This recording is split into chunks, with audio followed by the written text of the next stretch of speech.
редовен термин за најновите настани од Вардарскот и Квешкиот регион, Македонија, светот и спортот. Што се случуваше денеска, ќе погледнете веднаш по најавите. Останете со нас. Одбележан денот на здравството во Велес и Кавадарци.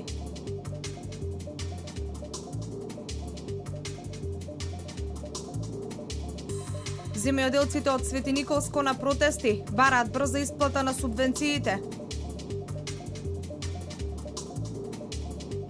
Објавен конкурсот за Рациновата награда антологија на булката 2017 година.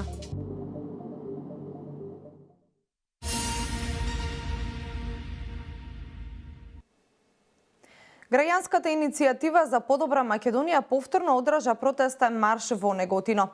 Пред присутните се обрати Олгица Димитрова, која повтори дека протестираат и гласно кажуваат не на наметнатата великоалбанска платформа. Вчера вечер во Неготино повторно беше организиран мирен протест од страна на Граѓанската иницијатива за подобра Македонија. Пред присутните се обрати Олгица Димитрова, која повтори дека протестираат и гласно кажуваат не на наметнатата великоалбанска платформа. Упорни сме во својата намера и нема да отстапиме, затоа што се работи за иднината на нашите деца и за нашата држава, нагласи таа. Мило ми е што ве гледам секоја вечер, а тоа значи дека се освестуваме. Зошто ова го правиме и зошто не отстапуваме? За да ги разбудиме македончињата кои се навикнати да ја виткаат кичмата и да се кријат во своите глувчи дупки.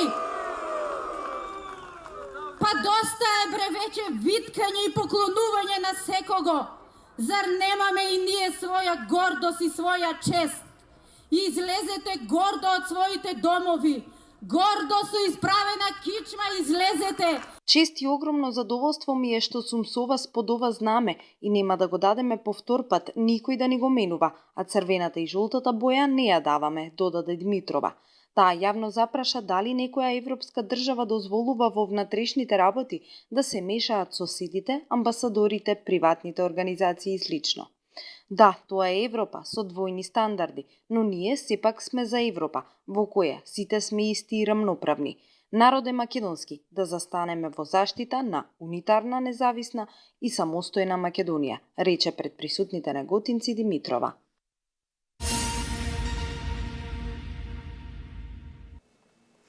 И вчера вечер Велешани преку протестите кажа не за двојазичност и редефинирање на државата. Апелираат до политичарите за разумно однесување, бидејќи Македонија е заедничката тковина на сите кои живеат во неа со единствен мајчин јазик македонскиот.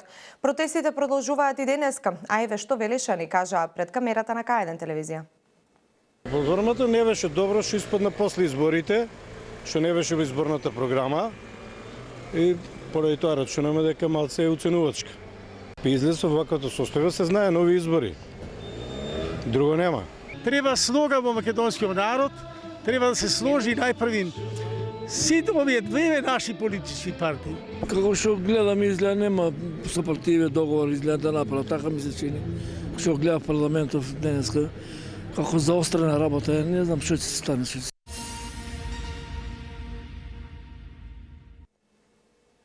Рускиот амбасадор Олег Шчербак, одговарајќи на новинарско прашање вчера вечер од Свети Николе, истакна дека политичката криза негативно влијае врз сите. Русија секогаш беше и ќе биде земја која ги поддржува суверенитетот, независноста и достоинството на Република Македонија. Шчербак порача дека никој однадвор не сме да се меша во внатрешните работи на Република Македонија. Македонцы сами должны решать свои проблемы. Русија никогаш не се вмешуваше во внатрешните работи на Република Македонија и ги повикува сите земји да ја следат тој принцип, да го следат тој принцип. Македонците сами можат да одлучуваат за своите проблеми. Македонија не е голема земја, ама македонците поседуваат доста памет за да можат своите проблеми да ги решаваат сами.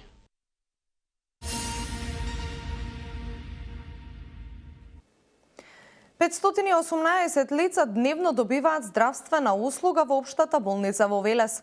Директорот доктор Атанас Василев на одбележувањето на Светскиот ден на здравството потенцираше дека болницата во Велес во изминатата година во 2 наврати е прогласена за најдобра општа болница во Македонија. Дијана Иванова со деталите. Успешна година, вака директорот на општата болница Велес доктор Атанас Василев ги оценува изминатите 356 дена или од минатогодишниот 7 април до денес, Светскиот ден на здравствените работници. Во изминатиот период, иако целосно се реконструираше болницата, таа успешно и работеше, вели доктор Василев, напоменувајќи дека надминете се предвидените проценти на специјалистички прегледи, болнички лекувања и лекувања во дневна болница. Комплетно се реновира очно и ушно одделение, гинеколошкото одделение и интерното одделение, каде што се направија простории за интензивен надзор и третман на пациентите. Комплетно се реновираа санитарните чворови во така наречениот С-тракт и комплетно се заменија прозорците и вратите на болницата и се постави термоизолациона фасада и термоизолационен покрив на болницата. Статистички секојдневно во Велешката болница здравствени услуги добивале по 518 пациенти. Доктор Василе вели дека болницата има потреба од медицински кадар, иако во изминатиот период вработени биле 57 здравствени работници. Успеваме сега за сега, меѓутоа многу тешко, заради тоа што ни е потребен персонал. Кажавме дека вработивме за овој неколку години за 35 доктори, 22 сестри, меѓутоа ни требаат уште здравствен персонал да примеме тоа најмногу медицински сестри, болничари и така натаму, за да можеме да ги задоволиме потребите на граѓаните. Оваа година доктор Василев очекува болницата во Велес да го добие сертификатот акредитирана болница, со што ќе биде првата општа болница во Македонија која ќе го има истиот. Во тој ДСЦ систем веќе сме во 2 наврати меѓу 5 најдобри болници во Македонија. Сега се работи во велико на добивање акредитација на нашата болница. Имаме неколку тимови кои што интензивно работат под раководство на доктор Славица Драјкова. Во мај месец ќе направиме само проценување на нашата болница, а после тоа ќе ни дојде комисија која што ќе ни утврди дали сме спремни да бидеме акредитирана болница или не сме. За да отпочне реконструкцијата на инфективното одделение, болницата е во очекување на главниот проект, јавената нова медицинска опрема, која е дел од проект на Министерството за здравство.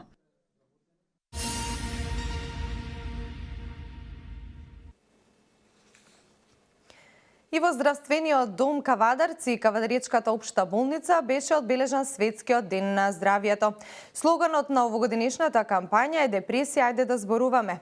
Инаку овие две здравствени установи заедно со своите служби се камен темелник за примарната здравствена заштита на заедницата. Мартина Митков со деталите. Здравствените работници од Кавадарци го одбележаа Светскиот ден на здравието 7 април. Темата за овогодинешната кампања е депресијата, која се смета за втора водечка причина за смрт кај младите од 15 до 29 годишна возраст. Слоганот на кампањата е "Депресија, ајде да зборуваме", истакна директорот на јавната здравствена установа Општа болница Кавадарци Орцо Ангеловски. Во основата на кампањата е важноста да се зборува за депресијата како витална компонента на закрепнувањето.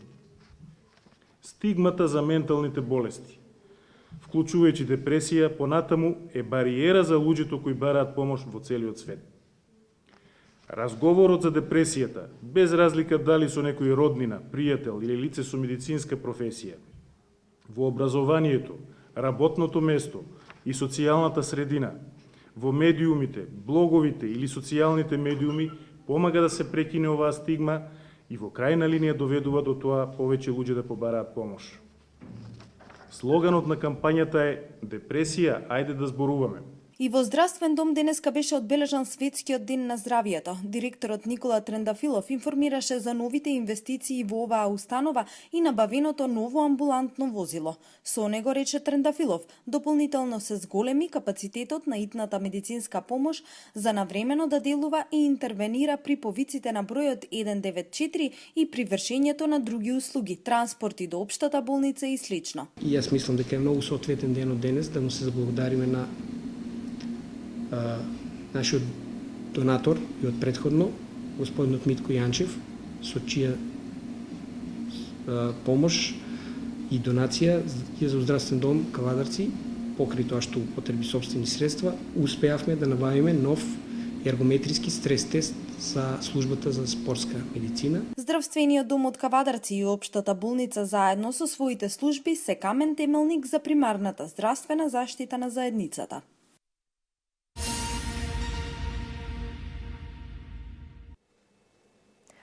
Земјоделците од Свети Николско денеска протестираа, бараат од надлежните исплата на субвенциите.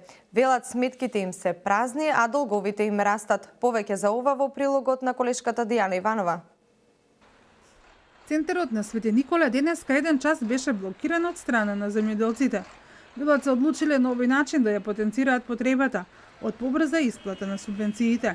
Нивните сметки биле празни, а долговите им растеле. Со задолжување извршивме есенската сеидба, прихрана, заштита за пролетна сеидба. Не смееме да се појавиме ниту на бензинските пумпи, ниту во земјоделските аптеки. Сметки ни се блокирани од сите страни и од приватни компании и од државни институции. Јас лично, односно моето семејство, пошто не само јас лично, моето семејство очекува некаде над 2000 евра.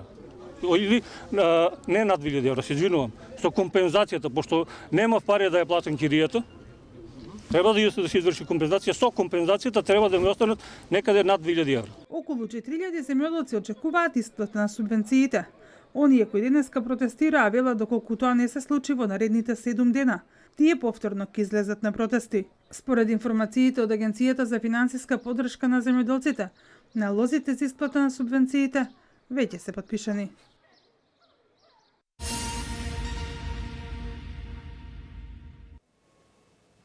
На 12 април во театарот Джинот во Велес премиерно ќе биде изведена представата Синиот портокал. Станува збор за саркастично-комична пиеса која се осврнува на расата, менталната болест и британскиот живот во 21 век. Сања Левкова Ангелова со деталите. Комедијата Синиот портокал е представата која во моментов ја подготвуваат актерите од Народниот театар Јордан Хаджи Константинов Джинот од Велес. Текстот е на британскиот автор Джо Пенхол, во режија на Александар Ивановски, драматургија на Катерина Момева и автор на музика Сашко Костов.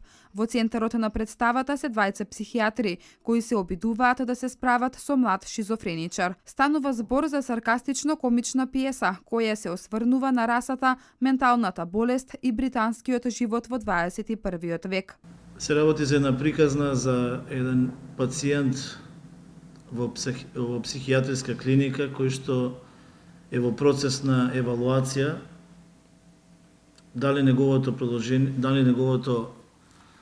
присуство во клиниката да биде продолжено или да биде прекинато и тој да биде пуштен на слобода, во наводници, во секојдневниот живот. Во драмата се гледа ривалството меѓу психијатрите, каде што центарот на главниот лик, значи болеста на ликот веќе не е важна, туку ривалитетот, конкуренцијата, обштествениот напредок и тука се губи човечноста во психијатрите како личности. Актерите Жарко Спасовски и Самуил Стојановски ги играат улогите на доктори во представата. Едниот е млад и перспективен доктор кој се грижи за здравјето на пациентите, наспроти неговиот колега кој е решен да ги жртвува своите пациенти, само да ги достигне своите цели. Јас го толкувам ликот на доктор Роберт. Тој лик е напишан како една луцидна критика на антагонизмот и на амбицијата за станување авторитет, за авторитетноста. Како таа желба и стремежот кон авторитет може да не сруши и сето тоа преку една суптилна глорификација на суетата која сакал некој или не е многу карактеристична за таа професија. Јас ја играм улогата на доктор Роберт, помладиот доктор, кој е млад перспективен доктор во првата година од неговата специализација, кој е посветен на својот пациент, кој е желен за да покаже пред останатите дека е добар, одличен доктор, кој доаѓа до судир со неговиот постар консултант. Можам да ги наречам судирни интереси, бидејќи од една страна млад доктор кој сака да се докажува, од друга страна доктор кој е кој е решен да ги жртвува своите пациенти само за да ги достигне своите цели во истражувањата и во неговата книга која има започнато. Ликот на пациентот Ерџан во представата го глуми актерот Фајка Мефаиловски. Тој заглавува во лабиринтот на својата шизофренија, но и во лабиринтот на психијатриската клиника. Тоа е еден многу комичен лик, но пригодот е некако можеби според мене малце чаплиновски, затоа што комичноста излегува од неговите несреќи. Несреќи затоа што тој е казнет од повеќе аспекти. Најпрво е казнет затоа што е болен, затоа што е шизофреник. Потоа е можеби казнет затоа што доаѓа од некоја маргинализирана група, општество каде што не може никој да му помогне на никаков начин. Представата ќе биде изведена на малата сцена од Народниот театар Јордан Хаџи Константинов Џинот на 12 април, а репризното издание е закажано за 18 и 27 април.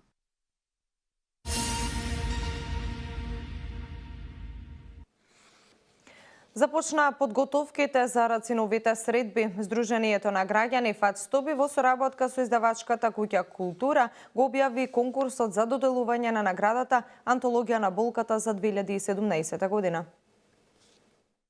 Сдруженијето на граѓани ФАЦ Стоби во својство на организатор на културната манифестација Рацинови средби во соработка со издавачката Куќа Култура го објави конкурсот за доделување на наградата Антологија на болката за 2017. Целта на наградата е афирмација на дебитанти и млади автори на современата македонска поезија. Наградата се состои во публикација од страна на издавачката Куќа Култура, како и промоција на публикацијата во рамки на 54-тото издание на Рациновите средби. На конкурсот за наградата може да учествуваат поети со дебитантски и необјавени збирки љубовна поезија. Стручната жири комисија во состав од Ана Костовска, директор на издавачката Куќа Култура, Даница Лепоевик Ивановска, поет и минатогодишен лауреат на наградата, и Катерина Мунева, писател, ќе одлучуваат за наградата на конкурсот. Истиот ќе трае до 5 мај 2017 година. Дебитантските и необјавени поетски збирки заедно со податоци за авторот треба да се достават по електронски пат на мејл адреса racinovisredbi@gmail.com.mk.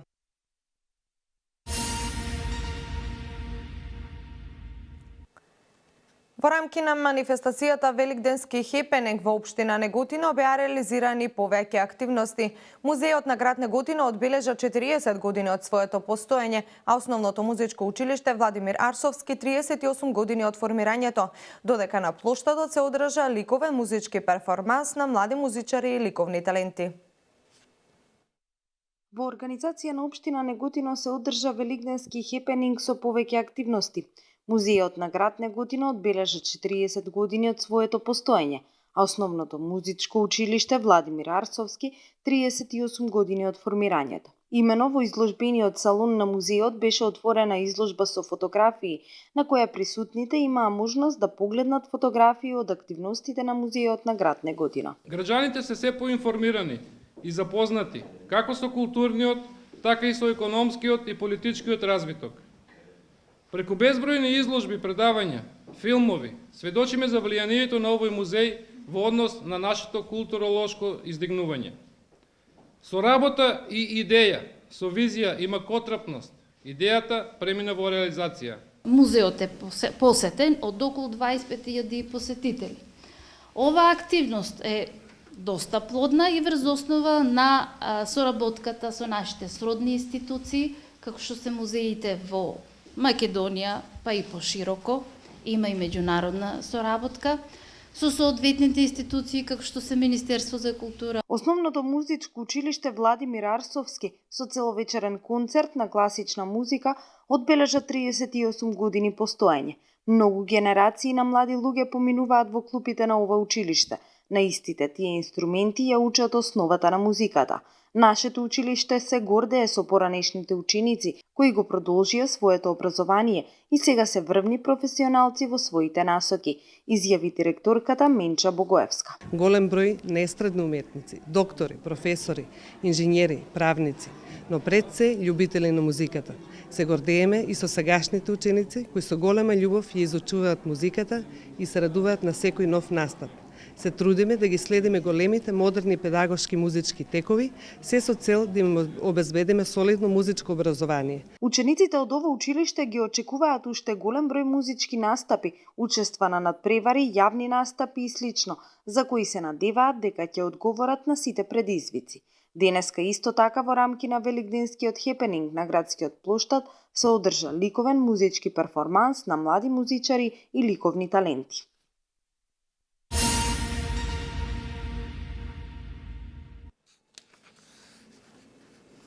До 13 април пријавување за мерката бесплатно патување за најдобрите студенти.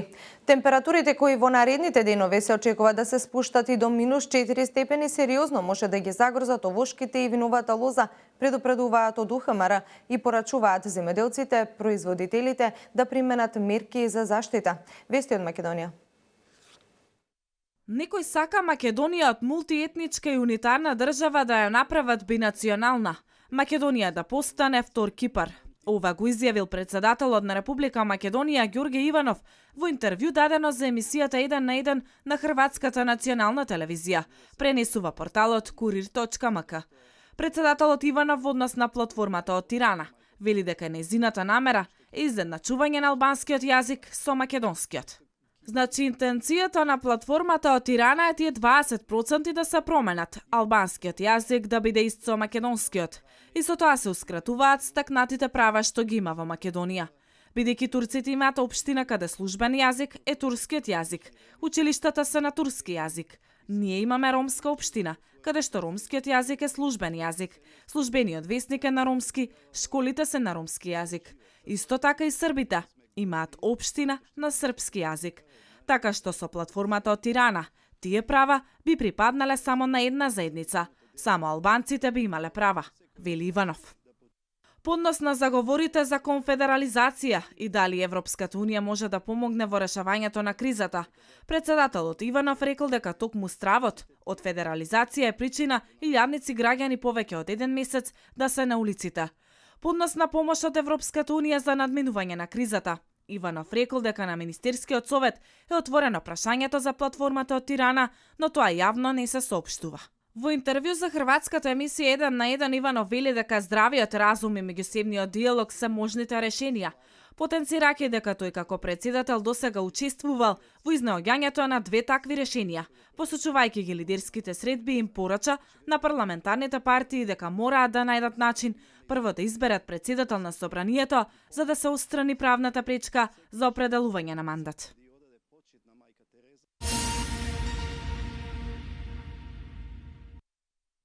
Најдобрите студенти од првите 3 рангирани универзитети во Република Македонија согласно Законот за високото образование и годинава ќе имаат можност бесплатно да патуваат и престојуваат на атрактивна туристичка дестинација во Европа, напиша заменик министерот за образование и наука Спиро Ристовски на својот Facebook профил.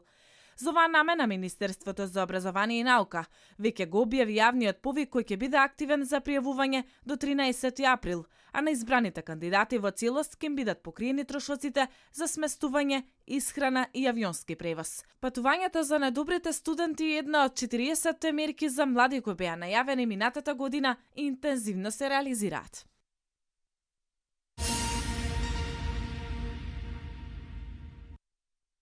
Ниските температури во пролет сериозно може да ги загрозат овошките и виновата лоза, предупредува управата за хидрометеоролошки работи и препорачува земјоделските производители да применат мерки за заштита. Земјоделците да применат мерки за заштита со препарати против измрзнување или класични методи со оросување со вештачки дожд во периодот додека температурите се негативни, а тоа е периодот пред изгресонце или со зачадување со палење на растителни отпадоци непосредно во парцелите, велат од УХМР. За време на викендот и во почетокот на наредната недела, утринските температури на некои места ќе се спуштат под нулата, а дневните ќе бидат во постепен пораст. Во текот на наредната ноќ, на некои места и во недела наутро, очекуваните негативни температури на воздухот ќе достигнат и до -4 степени.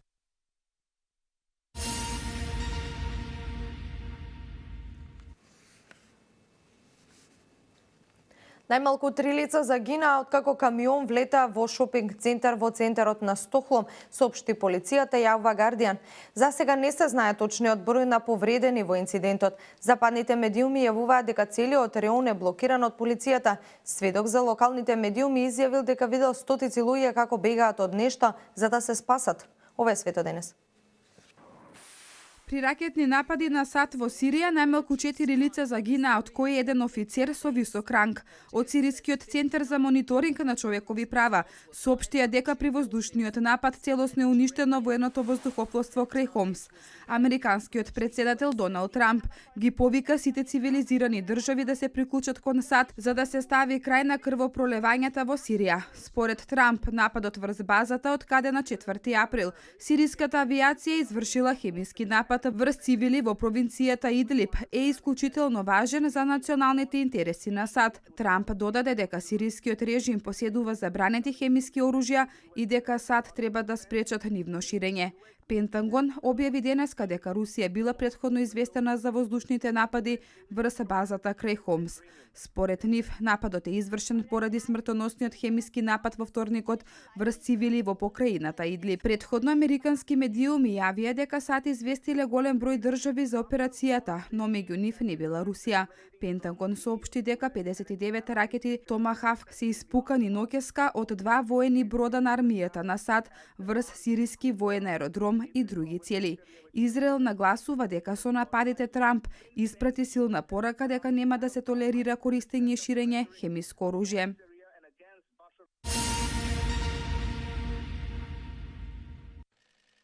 По нападите на САД врз Сирија, рускиот председател Владимир Путин преку својот потпарол ја информира јавноста дека тој смета од американскиот напад е обид да се одвлече вниманието на светот од многуте жртви меѓу цивилите во Ирак.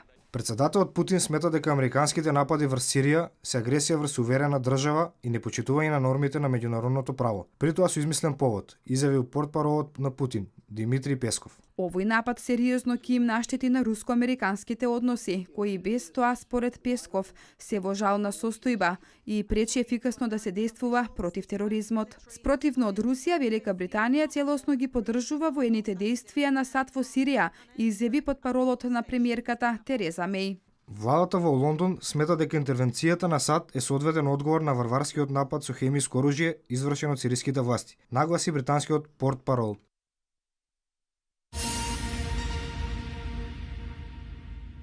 Авион на војската на Србија од типот Галеб 4 денеска се урна во реонот на селото Слатина во близина на Шабац, јави Танјунг. Според неофицијални информации на кои се повикува Б-92, при инцидентот загинал пилотот на авионот. Српското министерство за одбрана засега не ги потврди ваквите информации. Авионот паднал во близина на куќа при што се формирал огромен кратер. Танјунг јави дека на местото на падот на авионот пристигнале неколку екипи на брзата помош, но нема настрадани локални жители.